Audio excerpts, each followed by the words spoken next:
What's going on, everyone? Welcome to the Elevating Your Potential podcast, where we enlighten middle school and high school student athletes about the realities of college sports. Got another great show on the docket today. We have Lewis. Lewis is a graduate of Arlington High School. He received accolades as an all-district player his senior year in football and also played basketball. Academically, he received the Principal's Award with a 3.0 GPA, and in the community was a part of the church choir and the usher team. Now, this is where it gets a little interesting for Lewis. He started out his career at Kilgore Junior College, then transferred to the University of Arkansas before receiving his bachelor's degree from Arkansas Tech, where he double majored in kinesiology and nutrition and minored in history. So y'all join me in welcoming Lewis. Lewis, how you doing today? Thank you for being on. Man, thanks a lot, Jeremiah. It's a pleasure and an honor being here, and I enjoy it. Thanks for having me. Oh, yes, for sure. I've been looking forward to this because I think you have an interesting perspective that you can give a lot of student athletes that can help them along their journey. Cool. So I'll start out with the same question for everyone. All right. Who was the best football player you ever played against and why? The best one. There's two of them, and I didn't play defense much. I'm a wide receiver, but a couple times I played defense, and this is back high school. Matt Stafford. Oh, you played against Matt? Matt Stafford. Oh, I heard he was a dog. I'm talking about cocky and throwing bombs. And it was just like, when there's nothing worse when you're a DB and you're playing perfect defense and that ball just fit right in there. And it was like, man, we knew he was going. We was like, oh, this dude going to the pros. Mm-hmm. This dude, he going to the pros. Like, so Matt Stafford, and then like another guy was Chase Daniel, making a career backup QB, but he was at Southlake and he was killing it, and then went to Missouri and killed it. So those two dudes like really stick out. There was always other good players, but those two dudes, like, they're still in the league right now after 8-9 years. So for sure, Chase Daniels backed up my guy Drew Brees with the Saints. Yep. So I definitely know Chase Daniels and what he can do. So tell me a little bit more. Let's learn a little bit more about you, Lewis. Tell me the personal aspect of how Lewis kind of was raised. Tell me about your high school experience a little bit.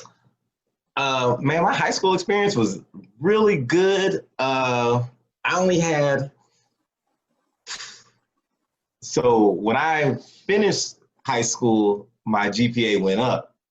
But during that time, probably that sophomore, junior year, man, I remember it was spring ball going into my junior year. And I had to – my parents made me sit out because my grades was in the tank. And then I got that up, and then finally was able to play. And I mean, we had some dogs on the team, so it was fun. Being from Arlington, we got to play a lot of schools either in Dallas or Fort Worth, plus the Arlington schools. And the year before I left, I graduated. The seniors there, we had 14 go D1. So I was like, oh, I'm next to the line. But high school, it was fun. I got to play. But then my senior year, I broke my foot. And so I missed the final, like, 3 or 4 games and then the playoffs. And so that kind of hurt a lot with my recruiting aspect because I was rolling and then just got knocked out. And since I wasn't a top-level recruit, then, they can always kind of, get replacements, or they'll be like, hey, be a preferred walk-on. You're like, well, I can't pay that money to be a preferred walk-on. So let's high school was very fun, very fun. Let's take a step back. So you said that your GPA, your sophomore, junior year, you would say was a little questionable. Why was that? Was it just lack of motivation, or like what exactly do you think the issue was?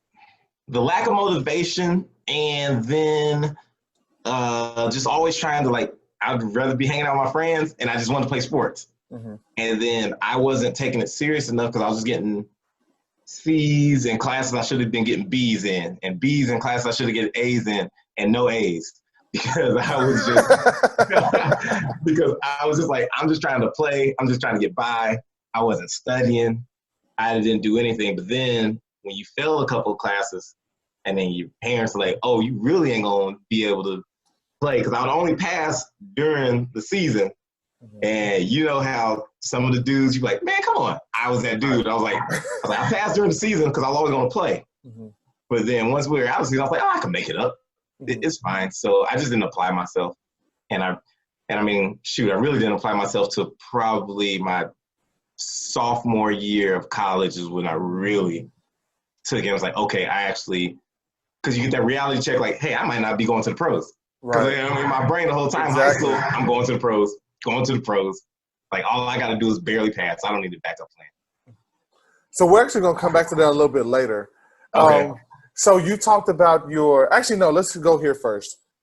What would you tell that student athlete who does pass during the season, but in the offseason, what would you tell them kind of to get them out of that kind of thought process and mindset? Because it'll catch up to you in the season. Because I missed 3 games one time my junior year because I failed. And then, you know, that 3-week progress report, like, because I was just being so lazy. I was like, I've done it before. I've been doing it. Because I was like, I can turn it on and off. I couldn't, and I didn't, and I failed. And boy, you talk about hurt because you I just became a starter. And then a few weeks later, they're like, well, you can't play because I failed math class. And so I would tell that student athlete, like, don't let off the pressure. How you don't take off pressure of working out, don't take off that pressure of the academics, because that's also a very, very good thing to have. And it also, in the long run, you're not thinking about it in high school, you're not really thinking about it in college, but in that long run, if they see, oh, you got an all-district player, but oh, he summa cum laude, magna cum laude, he graduated with high honors, like, so he took his game on and off the field very serious. And I definitely didn't take it off the field serious until college. So that middle school, high school kid, like, take it serious now. Like, always aim for A's. Always aim for A's. In some classes, you won't get an A in, but guess what? If I got that B, cool. Like, nobody's going to sneeze at that. Like, and you can still get academic scholarships with having those B's and athletic scholarships. That would be awesome, too. So that's what I tell that kid. Oh, that's great advice, Lewis. That's really good.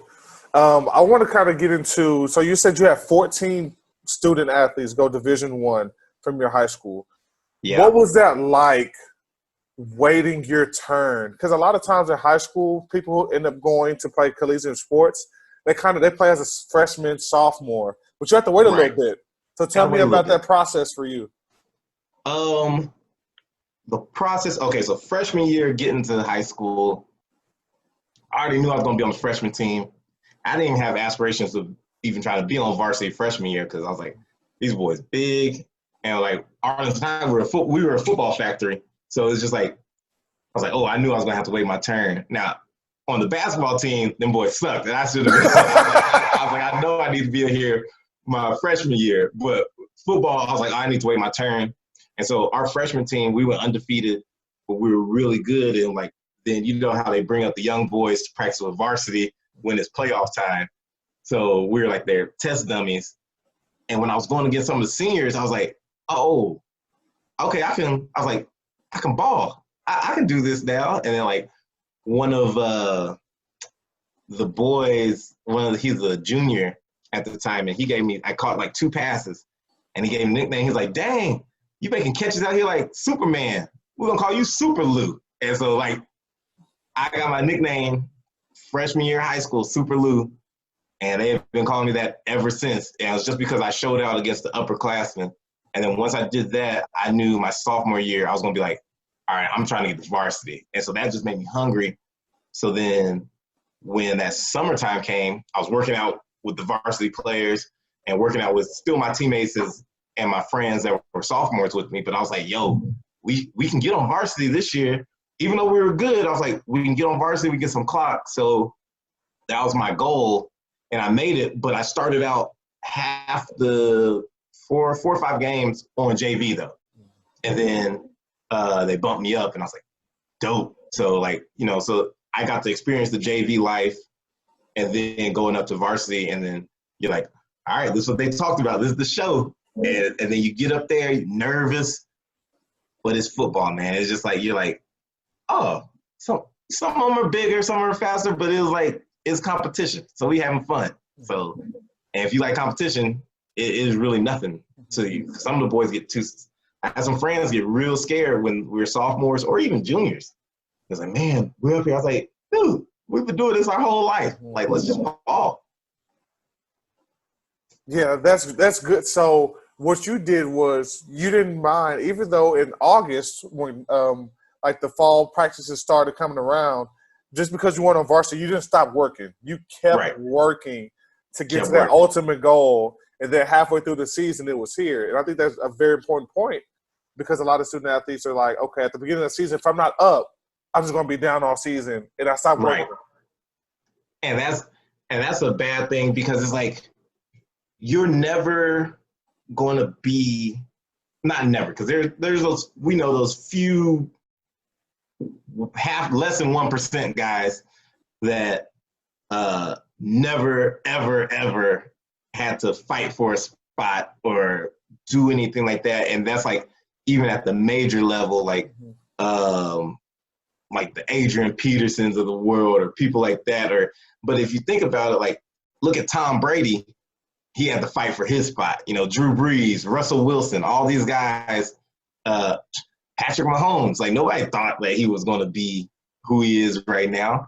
So it's like you got to fight. And if like I think too many, and you know this generation, these kids, like you don't want to be that guy, but it's like because I had dudes like that on my team too. Like oh, I'm second string, I'm third string. Like I ain't playing, and then they give up or they quit, and they're just happy being on the team. Like I was happy being on the team, but I wanted to like contribute though, and not just contribute in practice and being a practice dummy.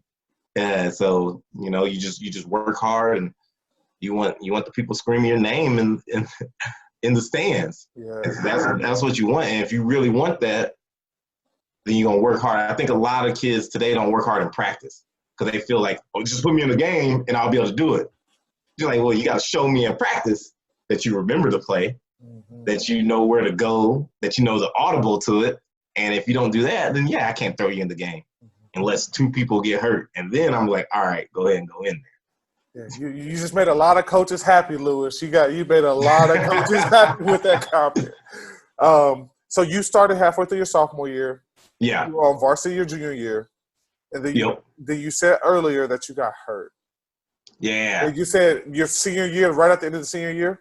Senior year, towards the end of the season, broke my right foot, my right metatarsal, which is just the pinky bone pretty much connected on your foot. And I was running a comeback route. And I always blame my coach for the longest because I was like, man, I told coach I could beat this dude on the go. And he was like, no, I'll run a comeback. And I ran a comeback and just pop, non-contact. And so I thought like I just like popped my ankle a little bit and just twisted it or something because I could walk on it normal. But then as soon as I tried to run, I just dropped. And they were like, I went to the doctors and they're like, yeah, your foot's broken. And the doc was like, all right, you got a couple options. We can shoot up your foot and with some cortisol shots, and you just gonna hurt it even more though, but you'll be able to play. And I was like, nah, I'm gonna set this out because I was like, I still knew I wanted to play in college. But so once that happened, so in high school, I was getting recruited by two schools. I was getting recruited by OU and I was getting recruited by SMU. And I knew that is sad. I knew I didn't want to go to SMU. I wanted to get out of Texas. And like being from Arlington, I was like, and even if I was still in Texas, I didn't want to be like right next to my parents because I always knew I was going to come back and live in Texas. But I was like, I'm going to OU. Three of my old teammates the year before went to OU. So I was like, oh, gravy train. I was talking to Bob Stoops. I was like, yo, let's do it. Let's do it. And then when I broke my foot, they're like, yo, since I wasn't, like I said, I wasn't a high recruit. I mean, OU gonna get anybody they want, you know. So they were like, we you still can be a preferred walk-on, but school gonna cost X, Y, Z. And my parents were like, nah. So it was hurt. It was like, it was a depressing time because after that, it was like OU and the SMU had already gone from that. And because they kind of took it back too. And they're like, we'll give you, they also wanted me to be a preferred as well. And I was like, and that's how I was really like, nah, man, I'm supposed to be at OU. So I was like, nah. So I didn't do that. So I honestly, I wasn't gonna quit football, but I was like, didn't know what I wanted to do now. Because I was like, all these D3 schools were offering. I knew I didn't want to go there because they didn't even have scholarships either. Mm-hmm. And so I was like, that's when I found out about junior college. Great. And so now, how long was this process? You said it was kind of depressing. How long do you feel like you were in that depressed state? And how did you ultimately overcome that? For that part of depression, it was till the end of football season and until I could actually physically play a sport. So when I got in basketball, like the last few weeks of basketball, like I was kind of like, all right, like I'm a little bit happy, but I was still, in the back of my mind, I knew I was going to go to school for basketball. So I'm just trying to find a way to get football. But the depression definitely went away when I was able to play sports. So it was really a big sports thing because I was like, I don't have my foot. I can't do anything. And then I'm looking at my team. They're in the playoffs now. And I'm like, dang. And then we win a couple of playoff rounds. And I'm like, all right, come on, guys. But then, like, you're happy for your team, but then you're also sad because you're like, man, what if we win state and I didn't have nothing to do with it, thinking I didn't have anything to do with it. But throughout the season, you always have stuff to do with it. But, as us as athletes, if we ain't out there contributing every single week, it's like, man, I didn't do nothing. I didn't do nothing. So that depression, it lasted until basketball season. So about 2 or 3 months for that one. And then I'm not even gonna lie, after basketball season, I got depressed again because then the only place I had was Kilgore. And not many people know this, I had to walk on to Kilgore. So I never heard of Kilgore a day of my life. Like, didn't know where it was, didn't know anything. And my dad was actually like, yo, you need to get up and do something. Because I was like, it was almost the end of high school. And they're like, you too good to not be doing something. And I was like, I know, but I was like, Kilgore? I was like, what is this school? Like, what am I going to tell people about Kilgore? So they were like, nah, you going to go out. And so they had walk-ons, tryouts. I got accepted into school, so I went, tried out, balled at the tryout. And then they were like, all right, cool. And so I get to Kilgore. I walked on, but they paid for all my books. They paid for all my housing. And the only thing my parents had to pay was the tuition. And at JUCO, it was super cheap, but not super cheap, but relatively compared speaking, is super cheap to any college. And then I stepped into Kilgore, and I was like, what did I step into? I want to talk about the financial piece that you talked about. So you decided not to go to OU, right? Decided not to go to SMU and any other. You didn't want to walk on there because you're like, man, I don't want to just, first of all, walk on, and then the price I'm going to have to pay to walk on is going to be heavy anyway. It's going to be heavy. Heavy. And so you just decide to go to junior college. And I know right now, junior college is about $6,000 probably. Yeah. So mine was probably right around $4,500. Okay. And so like that's for everything. So, and it depends on what JUCO you go to too. So it was it was a little trip. And backtrack a little side note from my dad. He goes, me and your mom paid for your sisters to go to school. We ain't paying for you. And so they was like, you better get a scholarship. But like, he had told me that when I was younger. But I'm so grateful and thankful for my parents because they did pay essentially for that first semester of school that I had. And because, the parents ain't gonna let me die. So they Right. paid for my first semester of school. And then, I was blessed to get a full scholarship right after that. And then every other place I went to had scholarship. So how did you get the full scholarship? Because I performed, and they said, hey, some of the guys were already leaving, and they're like, well, all right, we got scholarship room. This is yours. Dope. All right. Look it up. Call mom and dad. And was like, hey, y'all ain't got to worry about paying anything. And half of my teammates didn't even know, not even half, more than half, didn't know that I was even a walk-on because they just thought I was a scholarship player because, sometimes you get the walk-ons, they're practice dummies and, anything like that. And nothing wrong with that because you need the practice guys.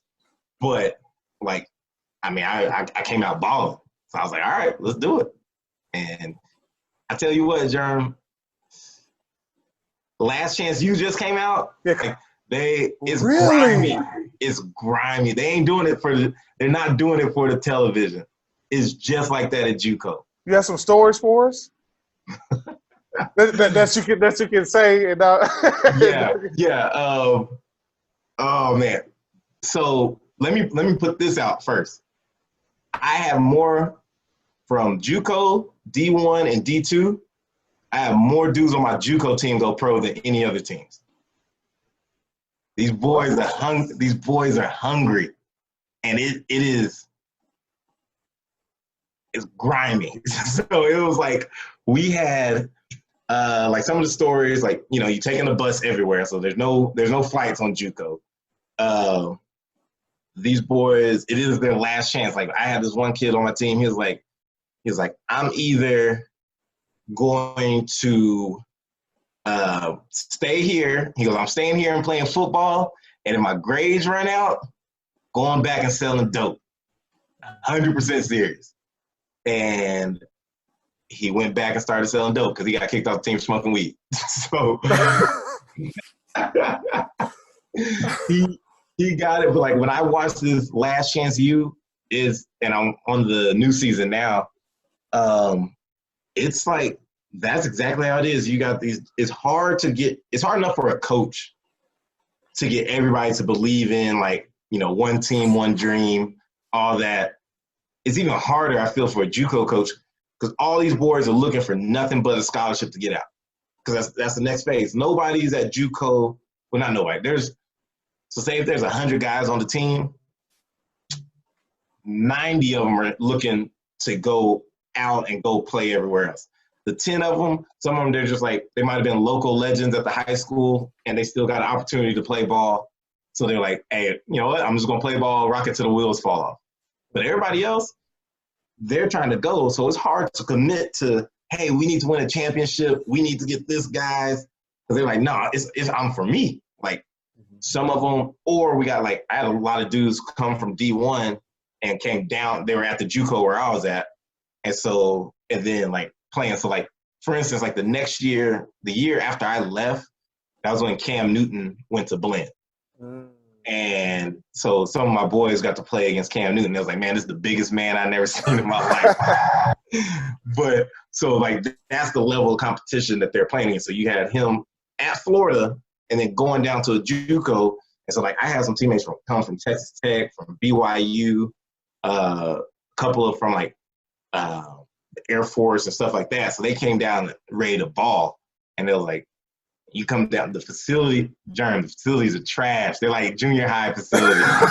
Not even high school, junior high. Not even high school. It's so bad. And Kilgore is one of the best JUCOs in Texas as far as facilities and everything like that. And it was rough out there, but that made you a man. And our workouts, there's nothing regulated by the NCAA. So our practices would be 3.5 hours. I did not know that. I did not know that there was no regulations. No, it's the Wild West out there. So and then there's no money. There's money, but not like D1 or even some of the major D2 schools. So I got a story. My coach was Coach Reeves, Jimmy Reeves. He was, we got new shoes, we got new cleats. And everybody was complaining about these cleats because we were like, man, we slide in and these things hurt. And coach was like, man, if I hear somebody else complain about these new cleats I got, y'all, I'm gonna lose my mind. And it's like, all right. And then like a few minutes later, one of my teammates, another receiver, he goes, dang, if these cleats weren't so terrible, I wouldn't have slipped on my route. And the coach said, blew the whistle. All right, all you MFs on the line, take off your shoes. We were at a Gassers with no shoes, no cleats on, no cleats. He lost his mind. And my teammate Avery, he's like, man, Jimmy done lost his mind, man. We out here in 100-degree heat, in that East Texas heat, man. Oh, that's dry heat too, isn't it? And man, it was so hot, and we're on field turf, so our feet burning up. Oh, and then I already got screws in my feet already. So like kids not giving up. So when I got to Kilgore, I walked on. I was the 7th receiver, and that's at the X position. Oh, just one position, not total. Not total. At one position. I was 7th at one position when we had when we started camp with 2-a-days in August. Number 7. Ooh. So I was like, all right, I got a mountain to climb. Let's ball. Because I was like, I didn't want to get red-shirted. Because I was like, I want to be here 1 year and dip. And because I was like, I knew I had the grades and everything. I knew I could just get in and get out. I'm 7th string, working my way up. Only one person gets hurt. So I don't play the first 2 games, though. So they haven't redshirted me yet. I don't play the first 2 games. One person got hurt. But by now I'm like the 4th. I'm the 4th X receiver. Started balling in practice this week. And we had a bye. We just got beat. And coach was like, everybody's position up for grabs. I was like, all right. So that's all I need to hear. Perfect. Yeah. So we go out. We play this school, Georgia Military. It's the 3rd game of the season. I get the start. I was like, yes. So now I work my way up from 7th string X receiver, not even just the main receiver, just X. Go all the way up, get the start. This is how bad it is, Jerm. I go to get my ankles taped before the game because I was like, all right, I know it's going to be a little bit stronger. I'm still worried about my foot. Go to get my ankles taped. We ain't got no tape. Man, are you They ran out of tape. You have no tape? They ran out of tape. And so I only had like a little bit of tape. And then like if you want to spat your shoes, you have to bring your own tape. But we're playing an away game. So I don't have it. Some of my teammates don't have extra tape. And so I'm like, all right, well, whatever. So I'm just tying my shoes up. Because I never tape my ankles in practice. I was like, all right, whatever. So tie my shoes up. Get the start. I get my first college catch, a little curl route, turn it into like a 20-some yard game. Very next play, I broke my foot running a slant. Pow, popped it.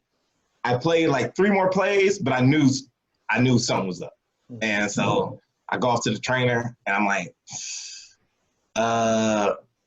yeah, I think I broke my foot. And he's like, nah. He's like, it doesn't look broken, it doesn't feel broken. I was like, oh, it's broken. Next day. I've done this before. Yeah, next day, get the x-ray. Done. Out for the year. My goodness. So then depression set in then. Yeah. So then I took a red shirt, and I was like, man, like, okay, now it didn't even set in as much. I mean, I wasn't depressed because I got to be here another year. I was depressed in the fact of, like, man, I was doing everything right, and then I'm mad because I'm like, they ain't have no tape, but it wasn't the tape. Like, it was just what God had planned because it was just, you know, that extra and that game speed is different because I've been practicing all year and going hard at practice. Mm-hmm. But that game is just, you know, it's just something a little different about that. Mm-hmm. And so then depression, I was really depressed bad because I didn't even see the practice field for like 3 months of there because I would go down, I'd go down and see the team, but I was just doing my rehab. Like, so, and then you feel forgotten about because they're like, oh, what's up, Sweet Lou? So that was my nickname in college, was Sweet Lou. Mm-hmm. So Super Lou was high school, Sweet Lou, because my coach in practice, I made a catch, and he was like, "That was a sweet catch, Lou. Sweet Lou." So that's what he called me. But yes, I was really depressed that first year, and then got back into it. Spring ball came, ready to rock and roll. And this is a lesson, and you know how something bad's gonna happen when you say something, when you lie to your parents. This next part, I broke my foot, my left foot this time. So I broke my right foot twice already. And now this is coming up spring ball. I'm about to break this is the end of the spring ball too. I'm about to break my left foot. My parents called me and they said, "Have you been going to church?" No, it wasn't church, because they knew I didn't go to church. Didn't much at Kilgore. I was always at Fellowship of Christian Athletes though. I was always at FCA. So that was every Tuesday we had FCA, but I didn't really go. We had like stuff going on Sundays, and I didn't really like the churches out there.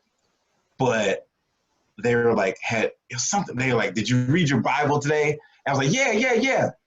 And I didn't. And I mean, as soon as I said, yeah, I was like, oh. So I got on the phone, opened up my Bible to try to like make it seem like I wasn't lying. I was like, yeah. Man, I knew as soon as I said that, I was like, something's gonna happen. I get to practice, and it's like end of practice. I'm just running the drag route. Catch the ball, turn upfield, pop, fall straight to the ground. Man. They said, "What's wrong?" I said, "Man, take me to the hospital. I broke my foot." And so ever since then, I never lied to my parents about reading the Bible, going to church, and like that. So if I haven't read my Bible yet, I'm like, "Yo, I just ain't read it yet." Like, no excuse. Like, I'm sorry, Mom, Dad. Yeah, so I've broken my feet 3 times. And I think that's kind of, probably after that second break though, that's when I really started getting my mind together. Like, I might not make it to the pros. And then after that third break, it was really like, okay, I ain't gonna just rely on this, because if I hurt myself one more time doing anything, like, it could be my last time playing any type of ball. So that's when I started taking classes more serious, still taking football serious, like, regardless, because I was like, if I make it, awesome. But if I don't make it, I need something to fall back on. So that's what it was. Man, and that's so crazy that when you made that, this is kind of projecting a little bit, but when you made that shift, I don't know if you had any injuries after that, but it just seemed like you didn't have any at all. No, I tweaked my hamstring a little bit, but I didn't miss any games. So It was like, but no major injuries where I had to sit out, just, your normal bumps and bruises. But like, after that, I was just like, okay, I'm not gonna mess. And the thing is, I'm not gonna mess with God, because I was like, that's the biggest problem. Because being 19, 20 years old, we was always lying to our parents about wherever we were going. But lying to them about God, I was like, that was a mistake. And so, I heard God's voice in my head. He's like, "You messed up," and I was like, oh. So let's use this moment here for a second. So how big of a role has faith played in your life up to this point? Specifically, let's talk about you as a student athlete. Yeah. Huge. And I think, growing up, so I'm a preacher's kid. So my dad's been a preacher for, since I started, he started being a preacher right around 8th or 9th grade, when I was in 8th or 9th grade, but like now has his own church. But faith, growing up in the church, playing sports through the church, like, that's always been a big part of my life.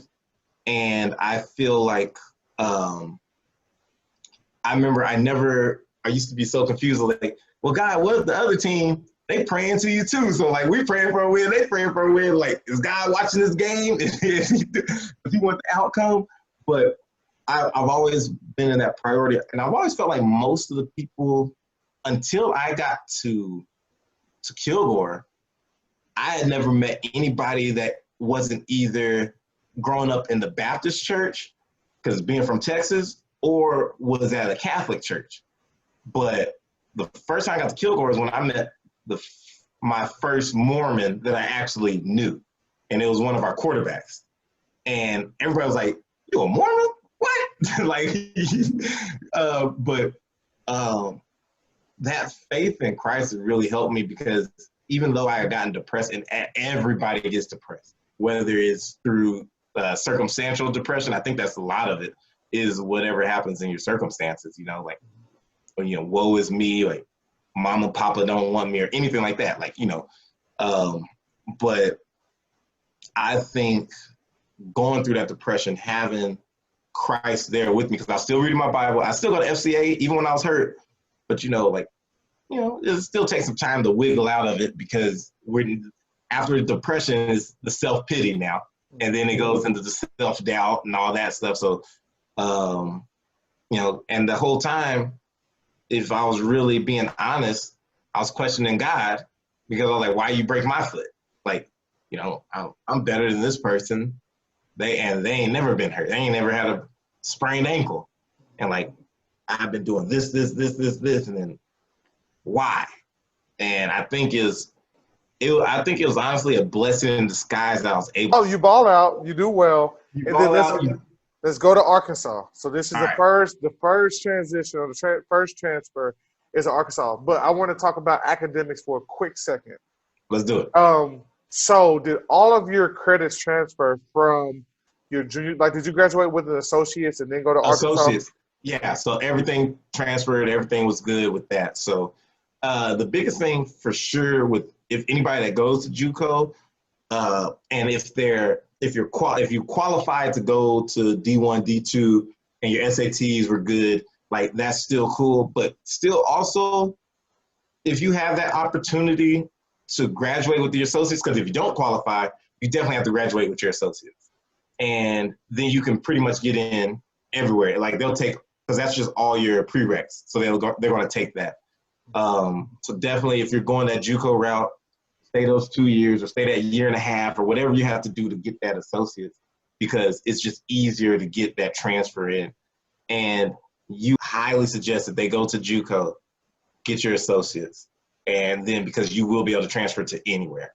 And they're going to take all your prereqs. Now, they won't take the elective, they'll take a couple of the elective courses, but they won't take like all of them, because at JUCO you'll take a lot of electives, like racquetball or something, like our PRWs at SMU. So they'll take like 3 or 4 of those, but they won't take all of them. But they'll take all your prereqs, and then you'll be up and running for your major courses. So basically, for people who don't, so basically your first 2 years of that you would do, like if you went to like a big school like a OU or SMU, Oklahoma State, like a lot of people call them your basics. So is that essentially what you're saying by prereqs, basically? Yep. Okay. So, yep, get the basics out, and then you're able to go. And then those 2 years, or if you get lucky, those 3 years left that you have to play ball, by the time you get done and it's your senior year, and if you're not like, we're all looking, not all, but most of us were looking to get to the NFL, and that would have been a great opportunity. But then, like, you still get to play that college ball if you have those 2 or 3 years left, and get to use that in your life, and it's so much fun. Great. So now we're at Arkansas.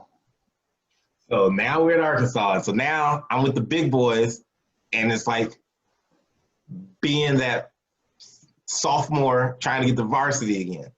So you're like, I've had that little taste of, okay, I can play with these boys. I can do this. I get there, spring ball, and it was good. It was a success. Balled out, so started at third X, worked my way up. So by the time the camp was over, I was splitting time. So I wasn't completely yet the first X, but I'm splitting time. And a thing for all the other athletes, learn every position. So I was playing every position. So I was playing X, Z, H, anything they need me to do. Don't be like, nah, coach, nope, I'm just lined up on the right. That's all I'm doing. Don't do that. Don't be that guy. Do the special team. I hated special teams, but guess what? I had to do it. I had to do kickoff team for a while. And then I worked my butt so I wouldn't have to do kickoff team anymore. Yeah, and that goes for every sport. So if you're a girl playing volleyball, Learn it all. Learn everything you can because it only helps you as an athlete. Exactly. It helps you. And then don't, especially, and like for the middle schoolers and even below, don't pigeonhole yourself and say, oh, I'm only this position. Play offense, play defense, and you'll figure out what you hate. And then you'll figure out what you don't like. Because you don't, if a coach is like, hey, I want you to play safety, but you're like, I don't like safety. I'm a receiver. And chances are you go to safety and you're like, oh, I actually like this. And so whatever you can do to get on the field or get on the court, you do it. And then you'll be able to showcase. And then coaches see you producing, and then you can take coach to the side like, hey, coach, I really like playing this position though. You think I could try this out? Mm-hmm. Coach be like, all right, let me see what you got. So that's all you need to do. Just get on the field. Great point. So at Arkansas, it didn't go as well as I wanted it to, but I'm so grateful and thankful. So I wasn't sold like, fool's gold or anything when I got there, but I get up there and our offense was supposed to be one way. And it's supposed to be, I went there with the thinking of, all right, I'm going to go, it's going to be more of a spread style offense, but I knew it was going to be a heavy, not heavy run, but like 50-50 split of spread to running, almost kind of West Coast style. And then I got there, I'm like, dude, all we're doing is running. And I'm like, I'm a receiver. And so I'm still trying to at this point, I'm still trying to get to the pros though, too. So I'm still trying to play some ball. And I'm like, I want to be showcased a little bit, get there, and I'm working my butt off. And coach is like, all right, well, I wasn't coach's first choice because when I got there, the coaches had transferred. And I'm never one to just try to up and leave. Mm-hmm. So this is when I tweaked my hamstring though. And so, Jeremy, I tweaked my hamstring and coach sends me back packing down to the 4-string receiver because it was like, oh, you're hurt. Let's just take your time with this. So I'm sitting on the sidelines, 80,000 people. And I'm like, when am I going to get on this field? Coach, I just showed you, first week, I understand. Hey, I understand. I'm hurt. I wasn't 100%. Let's cool. I get back out there. Nah. And so then I start making plays, but it seems like, nothing was really going on. Nothing was really going. But the reason why I transferred is my coach got in trouble off the field issues. And so it was up in the air if he was still going to be there or not. And I was coming into my senior season, but I knew that I really just wanted to play. And I had a coach on the staff leaving and going to Arkansas Tech. So that's how I ended up there. And he's like, hey, I can get you a scholarship. You want to come here and play? All right, cool. So go down 45 minutes to an hour south. So leaving Fayetteville, go down to Russellville and Division II. Had some ball players at Division II. It shocked me because I was like, JUCO was this level. Then going to D1, I'm like, all right, this is where it is. First stringers are dope, but and what people fail to realize, not everybody on D1 team is good. That is very true. For any sport, not everybody is good. Not everybody's good. Some of them boys are just system players because they know some of the coaches or their parents were boosted their politics starting in high school. They're starting in junior high. If your daddy the coach, you're going to be a quarterback. So,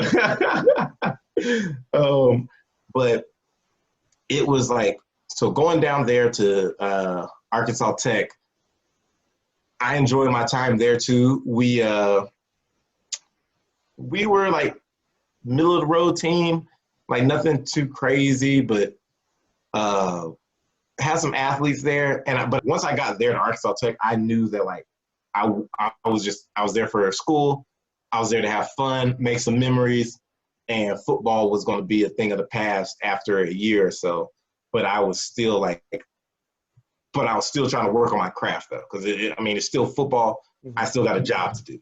So, and that's when I got back playing safety, and I hadn't played safety since high school, but our two starting safeties got hurt.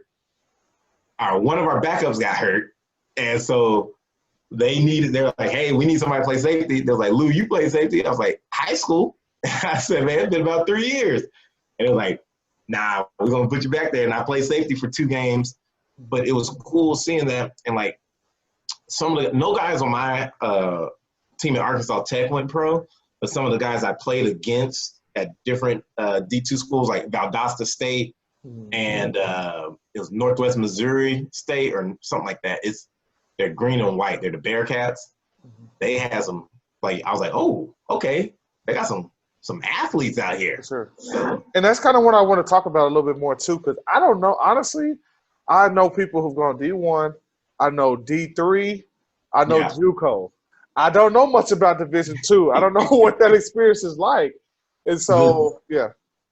The D2 experience, I'll say it like this, it's more of a D1 AA experience. It's more of the FBS, I mean the FCS. And the D1 AA, because you have some bigger schools, because like student body wise, I actually think Arkansas Tech is actually bigger than SMU. But I think we had like 12,000 students, maybe 12 or 13. And the campus was big. Campus was nice. It's about the size of SMU. Maybe a little bit bigger because, SMU is just locked in to that little square pretty much. But Arkansas Tech campus was big. It was huge. But I think like that Division II, like you can be found anywhere now. Like you can be found what I would say is like some of these kids, if you're like sad like I was, because I was like, I got to go to JUCO, like it's okay to be sad, but you know what? Make the most of it and do your job and get out of it and have fun with it while you're in there. Because then it's only good to be sad for a little bit because ain't nobody going to feel sorry for you because the dude right next to you, he might be in there because he's trying to provide for his family and he 18 and everybody looking at him. And so like, I'm sad because, oh man, I ain't go D1. And he's like, what you complaining about? Like, man, I lost my best friend last week or something like that. They're going through some real stuff. So if you go D1, if you go JUCO, and then everybody's goal at JUCO is to get D1. But if you don't go D1, that's fine because now I got to think of I'm getting my education paid for. So let me take advantage of this. Yeah. And yes, I totally understand the big schools, Alabama, the OUs, the USCs, they making tons of money. And do I want to see athletes get paid one day? Yes, I do in college. But for the meantime, since they're not getting and we didn't get paid as far as like, we should get $10,000 a month or whatever they want. Like in the meantime, since you know that, you got to use that educated hustle, get your degree, get whatever money that you're getting at the Pell Grant. If you can get that little summer job, because I know like you can't really work during the season, except for this. At JUCO, I will say everyone is a lot hungrier than being at D1. Because D1 is like, I made it. Depending on which schools of D1 you go to. You're like, I made it. I'm an athlete. Everybody's treating me like a god. Because at JUCO, there's 100 to 150 people at your game. And then 40 of them people are the band members. So it's like, there ain't that many people at your game. So nobody's watching. So you got to be self-motivated and you got to go. D1, you're getting all the hype. There's people are still motivated, but not the whole team is motivated because some dudes just happy to be there. No dudes are just happy to be there at JUCO because that wasn't their choice. They ain't happy to be there. So I'm trying to get out. So everybody's motivated JUCO. D2, it's a smaller as far as like people that are just hungry. But a lot of these guys, I say it's the they're using it as, hey, I get a free education. Right. I still get that college experience. Let me go. So you don't see too many rumblings of D2 athletes wanting to get paid much bigger. Mm-hmm. And the competition all around, yes, is better because sometimes you're going to play teams in JUCO that aren't good, and then the competition is way better at D2. And if you see somebody sticking out at D2 like real big, you're like, what happened? Why are they down here? Mm-hmm. Like, what's his face? Jackrabbit, Janoris Jenkins, yes. For the quarterback. He went to North Alabama, and we played North Alabama, and everyone's like, man, this dude is, who's that guy? And it's like, you're getting in trouble. So, like, that's what, like, if they stand out at D2, but also, if you're that good, you got picked up. So somebody's going to pick you up. Yeah. So it's just like, and I appreciated all of it. So I don't know anybody that went, I know one person that went to, not D3, I guess it's D3, the NAIA schools in Kansas. He went to, I think it was called like Bethany or something like that. It was a small school in Kansas. But other than that, like, I had such a great experience on every single level. And because it teaches you adversity on every single level, whether it's the physical elements that happens or the mental, or if you're going through, and you know, growing up in Texas, the minute you're on, not even the minute you're on varsity, the minute they find out you're playing football, expectations, they're heaved on you. And you're like, that can be overwhelming because I already got expectations for myself. But now I don't want to let mama down. I don't want to let daddy down. You know, we win a game, but what if I drop 2 passes? Or the team had to save me because I fumbled and then the defense had to make a goal line stance or something, which that never happened, but I'm just saying. If you like, those expectations are hard, so I see that burden on a lot of these players too, and I just want them to remember, like, don't beat yourself up after 1 bad game or even 2 bad games. Heck, you might even have a bad season. Some people don't have bad seasons where you just like, I couldn't get nothing right.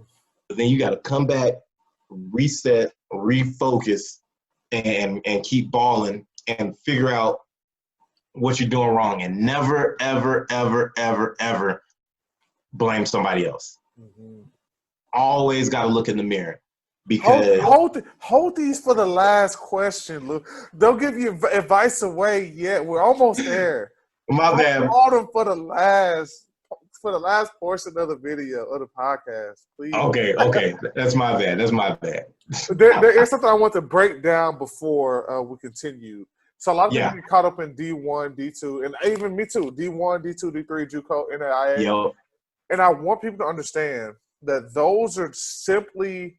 Their schools are broken down into those divisions strictly for sports purposes. That's nothing to do with the school. Purposes. So if you want to play sports in college, and you also want to but you more focused on your academics, don't get caught up in D1, D2, D3, because you can go like Villanova, but it's Division I basketball, Division I AA football. Right. But the school is amazing. Amazing. It's probably top 100 in the country, probably top 50, honestly, if we looked it up. So really good school. So do not just get caught up in Division 1, 2, 3, and thinking that that's the whole. That means that the campus or the academics is subpar. No, that's strictly sports, nothing else. Strictly sports. Because look at. I mean, I don't play lacrosse, and neither one of us really play lacrosse. But like Johns Hopkins, they're a small, quote unquote, small school, but look how major that is. And like MIT has a basketball team, but they aren't, I think they're like D2, or they're like real small. They're not as big as Harvard when it comes to basketball. So yeah, because I looked at it as, and like what you said, like D1 is a top level school no matter what. And you're like, oh no, that's just sports. And then you're like, oh, it's a big school as far as 50,000 students like Ohio State or 60,000. Like, no, Like, because SMU, small, Duke is a small school, Wake Forest is small. So it's like so many of these schools are really small too, Right. but it's just the athletics. Yep. And on the flip side, Alabama's high in terms of sports, And but the low, academics is not. They're not quite as as good. not quite as taxing as getting into Exactly. Vandy or Exactly. SMU or something like Yeah, that. we'll go that way. And Vandy and Alabama are in the same conference in football. They're both in the SEC or football, basketball, and other Yep. sports. So there's not an indication on how good this college is at all. It's just for sports. Right. And so I think once we get that out of our mind, yep. and it's hard because like you think of, because the best athletes, most of them, I'll say a good 80% that we see, they were at D1. Mm-hmm. But then, like, I like seeing like, like Monday Night Football and stuff or Sunday Night Football when they say so-and-so and University of whatever. You're like, dang, I didn't know this dude went to that school. Like, yep. Sometimes it's super small schools, or they go to, some people think like small D1s are bad. Like, say you go to New Mexico State or something like that. Like, hey, that's still D1 ball. Like, you still playing ball. Like, it doesn't matter where I went to or what school you're at. So it's like, you're playing ball. Let's have some fun. Great. Yeah, for sure. So we'll have a couple more questions for Lewis. This has been very insightful. So you go to Arkansas Tech, you get your double major in kinesiology and nutrition. Yep. And so what led you to go to double major in those two things? Honestly, because I had a good advisor, and I wanted to major in kinesiology and just minor in nutrition. And she was like, well, if you do the way your credits are set up right now, you could actually double major with nutrition as well, and then just have a minor in history or whatever you wanted to do.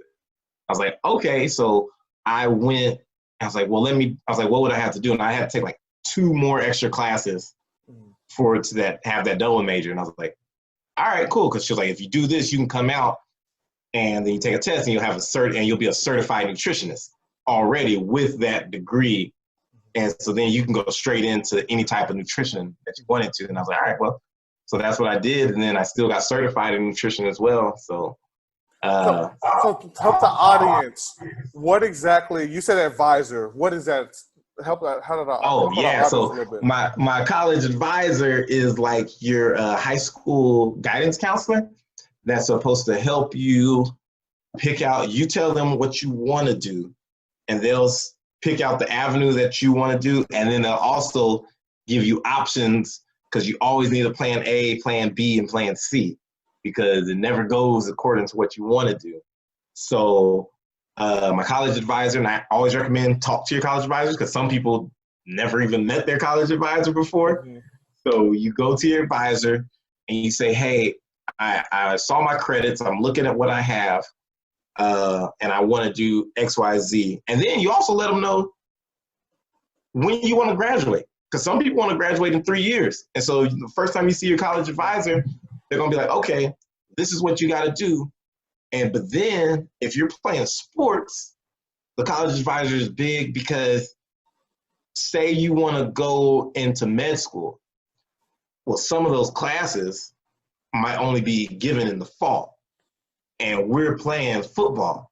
So it's like, okay, so they'll help you say, okay, you can still do med school, you can still do pre-med, but this is what you're going to have to do here, X, Y, Z. You're going to have to take 18 hours here in the spring, and you're going to have to do all summer school in order to get this filled up to where you want to go. So that's what the advisors do. They help you out, and they always, for the high school kids going to college, if you know exactly what you want to do, look at the schools that provide that degree plan. If they don't have it, and maybe as bad as you want it to go to USC, but if USC doesn't have an engineering program, then why are you going to USC if you want to be an engineer? I got to find somewhere else. Maybe I go to Georgia Tech. because that's what they're known for. So, and guess what? They're going to work with the athletes, because if Georgia Tech's known for engineering, guess what? I'm going to go to Georgia Tech. Although it is a hard school to get into. You get in Georgia Tech, you're doing something good. Yeah. Ain't no girls there, though. I had a couple of friends there. It's about 6-1 dudes to girls at Georgia Tech. I did not know that. That is a very interesting stat. But you're in the middle of Atlanta, so it all evens out a hey, little for bit. The girls, that might be a good thing. For the girls, it might be a good thing. It might be a good thing for you. Exactly. So just know that about Georgia Tech. But yes, your college advisor helps you out so much if you utilize that tool.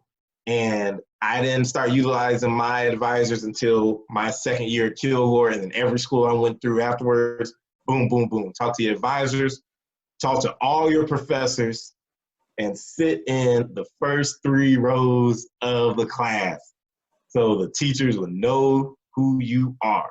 I don't care if you're in an auditorium class, you either sit in the front, because if you sit in the very back, they're still going to see you, but then they're going to think you're a troublemaker. Mm-hmm. And so I did that once when I was at Arkansas. My biology professor, boy, she hated football players. And we strolled in there in the back, sat at the top of the auditorium class.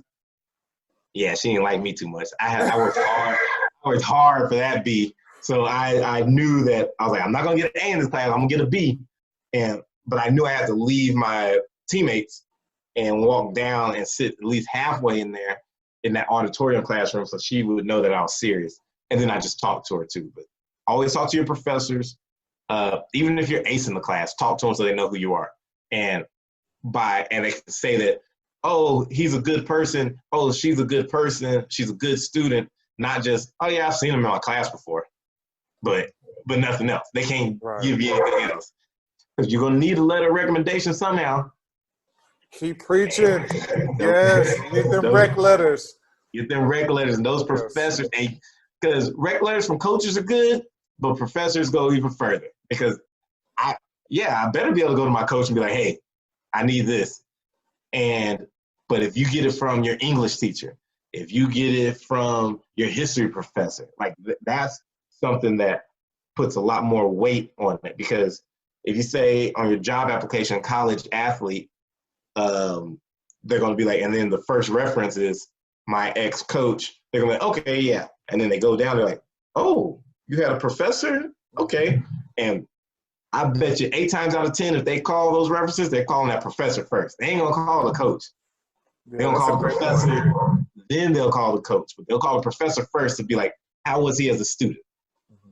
So that's what you want. You want to do that, have that good rapport with your professors and your advisors. I mean, with your advisors, you don't have to see them that much, but if you go once or twice every 2 or 3 months or every semester, you'll be good with the advisors, just making sure like, hey, I'm still on track.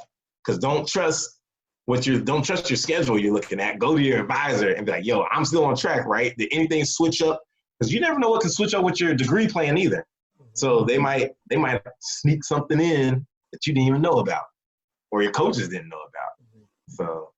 Oh man, that's good, Lewis. That's good. 2 more questions for you. So with your degree in nutrition, I kind of want to help the student athletes in terms of nutrition. Can you give them a couple of tips that they might not know about that can help them nutritionally, that'll help them in their everyday life and within their sport as well? All right. Always. So now, like, we have everything. Well, we've always pretty much have, depending on what school you go to, have so much at your disposal. So there's going to at least be a calf that's open 24/7 some of these times, or at least open till 9 or 10 at night, and to where if we get off practice late, you can go grab some fruit. But my nutrition was poor when I was from high school through junior year of college, because it was McDonald's every day, Chick-fil-A, what else was it? That's my diet now. Hey, you ain't playing no more. You ain't playing no more. But I will say this: if you're really skinny and you're a football player and you're trying to gain weight, eat whatever you can, because you need that weight because you're gonna get crumpled if you don't get that weight. So for the boys that are, if you're 160 soaking wet and you're trying to be a receiver, eat some more food. Like eat anything you see. If you're only a 250-pound offensive lineman, you better get used to being a linebacker, or you better eat a lot of food. But better take that red shirt and just work out. But no, for the nutrition-wise, like you really do need those vegetables and your fruit, because I lacked that a lot when in college, because it was literally fried foods or cereal. I was eating or peanut butter and jelly sandwiches all day, every day. And so I ate all that, and I was still healthy. I had like 4 or 5% body fat, and I was super healthy. But imagine how much better shape I could have been in if I would have been eating correctly. Because when we're 18, 19, our metabolism's already super fast. So we're going to be going, and you're going to need that weight anyway. I mean, you're going to burn it. And so you're like, oh, I'm invincible. I can do that. And drink lots of water. Have the sports drinks, but you need way more water than sports drinks. Yeah, because that's what we forget to do, because you just want to, all you want to do is like, I need some Gatorade, man. I need some Powerade. I need something. I'm tired of drinking water. Well, guess what? You got to drink that water. Some of them boys walking around with them gallon jugs. Yep. You drink it, then refill it, put it in the fridge, walk it out the next day. By the end of the day, it should be gone. Because that part of nutrition, and then I had a couple of friends and teammates go vegetarian for a little while, like during the off season. And so you can play with your diet like that as well. Like you can eat vegetarian at the cafe, but it's going to be a little bit tougher. But I think once you get that junior year and you're off campus in your apartment, were you off campus your junior year or just your senior year? Junior and senior. Yeah. So once you get that, once you have an apartment, you can really, really work on your nutrition. And you take that money, the little money that we get, go to the grocery store, $50 to $100 a week, get your meats, your eggs, your veggies, and you'll be able to cook it, grill it, and you'll be very good with that. And on top of it, most of the time you'll probably be able to sneak into the cafeteria anyway and get something. That's actually very true. Get it good with the cafeteria people at the front, and they'll help you out, and they'll save your life a few times, because sometimes you might not have any money, and you walk in. We had a lady named Miss Dot, and we're like, Dot, help us out, and she's like, all right, come on in here, boys. Okay, cool. So the nutrition aspect is definitely very real. I know being that 18, 19-year-old, they're not thinking that because they're like, I'm invincible now. But like, if you're able to get a hold of it early and get those fruits, cut out the fried foods and just try to do grilled and baked. And it's not to say that if you have a fried food, it's going to throw off your diet at all. Like, that's not it. But that's when you consistently eating fried foods. That's the bad thing. Yeah. Or the heavily processed foods when you're trying to play ball. And I mean, give it 2 weeks and you'll see a huge change to where a week when you're that young, you'll see a huge change into how much energy I have when I'm just eating fruits, veggies, and clean meats, or no fried foods compared to the week before when I was eating Whataburger, In-N-Out, Popeyes, and just going. And it's like, yeah, I still got energy like that, but man, now I got even more. And so it helps with the lifts. The nutrition is big. Perfect. So I end with the last question the same question on every podcast. All right. You kind of got into it a little bit earlier, but can you give our student athletes 5 pieces of advice to help them transition from either middle school or high school, wherever they are now, to their collegiate dreams? 5 of them. All right. So 3 to 5. 3 to 5. Doesn't have to be 5 exactly. 3 to 5. I will say, the number one transition, what I was talking about where you stopped me, is yourself. Look in the mirror and never, ever, ever, ever, ever blame anybody for your outcome of what's happening. Like I said earlier in the podcast, I was like, I'm so mad at my coach because I blamed him that I broke my foot because I had to run that comeback route. But guess what? If I would have took the right steps when I ran the comeback route, I wouldn't have twisted my foot the way I did. But I was being upset and lazy, and because I beat the guy, and then the way I turned out, it wasn't supposed to be a turnout. And I snapped my ankle. Now, that was just God's doing, but like, I can't blame my coach for that. If you get benched, don't be like, man, coach hates me. Why'd he bench you? And then, you know what? What if he does have a vendetta out against you? All right, I'm going to make it to where I'm so good, he has to play me. And he can't sit down. So never, ever, ever blame anybody. Just look at it, take your lumps, because there are going to be some coaches you like, some coaches you don't like. Some coaches ain't going to like you. Even if you're the star of the team, there's going to be a coach that be like, man, look at him thinking that he all this, he all that. Like, so number one rule is it all starts in the mirror, and you got to take responsibility for your actions and what you can control. Because how hard you're going to work in practice determines on if you're going to get on the field or not. How hard you work in the classroom determines if you're going to stay on the field or not. And it's going to determine whether you get that high school degree, high school diploma, that college degree, and whether you're going to get that good job. Just depends on what you're going to put into it. So always use yourself, and look at yourself. And then next one is if you can I was blessed to have a strong family around me. And so I had a good incubator in that as my family helped me out. And for those that might not have a strong family like I did, you have to pick your friends. That's your family. And you choose them wisely. I didn't grow up with the dope boys around me. I didn't grow up with the gangsters and the hustlers and the pimps. But if those are your role models, that ain't it. Because them hustlers and pimps, so I know some of them take care of their own. Like I do, because like I got some cousins that are in that. But as far as my immediate family, so if you grew up in those broken homes, pick those friends that you know they're going to tell you the truth. Maybe you got an older coach as a role model. Maybe if you're at church, maybe there's a pastor, there's a deacon, there's somebody that's going to help out.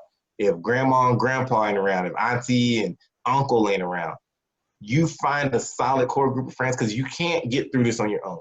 You can't. You always need somebody. You need somebody to get help with. So surround yourself with good friends. And third, which actually is first, especially for me, have a strong faith. And you have that faith in Jesus, and you'll be able to go through anything and everything, even though stuff. So that's number one. Have that strong faith. That's number one. Have that faith in Christ. And for the high school kid going to college, whatever school you go to, try to find a church. Because not every Sunday we were able, and you know this, Jeremy, not every Sunday we were able to go to a church, because we might have, you got recovery Sundays, usually was for us. So we do the pool work and go see the trainers and all that. But sometimes if you got that bye week, or you be able to go to a church, find a church home. Can't find a church home, I did Fellowship of Christian Athletes. And that was good for me. It was on Tuesdays. We had our Bible study, everything like that. So you find that's the number one rule. Number two rule, don't blame anybody but yourself. Look at yourself. Do that. Number three, surround yourself with good people. Whether it be your family, if your family is all in disarray, find some good friends. Find friends your age. Find a good mentor that's older, because still friends that are our age, we're going to give each other bad advice every single time. But it's still good to have them there to help bounce stuff off of you. And some of them will actually give you good advice sometimes, or the friends that'll just keep you going. When you're like, man, I don't feel like doing this, I'm going to quit. And the friend will be like, nope, keep going.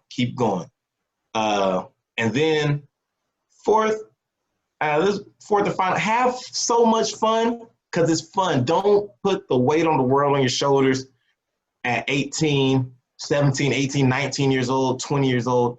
You will not have fun in college, and you'll be looking back like, man, I miss those days. Because it's the only time in your life in college when you're around people 18 to 22, 18 to 23, and they're all your same age, and they're all in the same goal. None of y'all got jobs. Well, some of y'all got jobs, but like you're living free. There ain't too many worries right now in your life.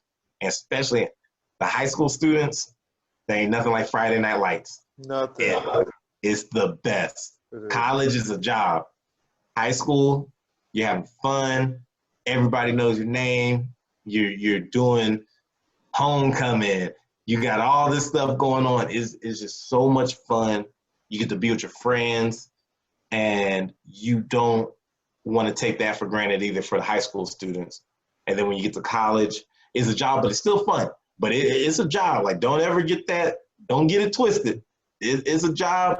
Those scholarships are 1-year scholarships. They say it's 4-year. So if it was 4-year, I should only have to sign it once.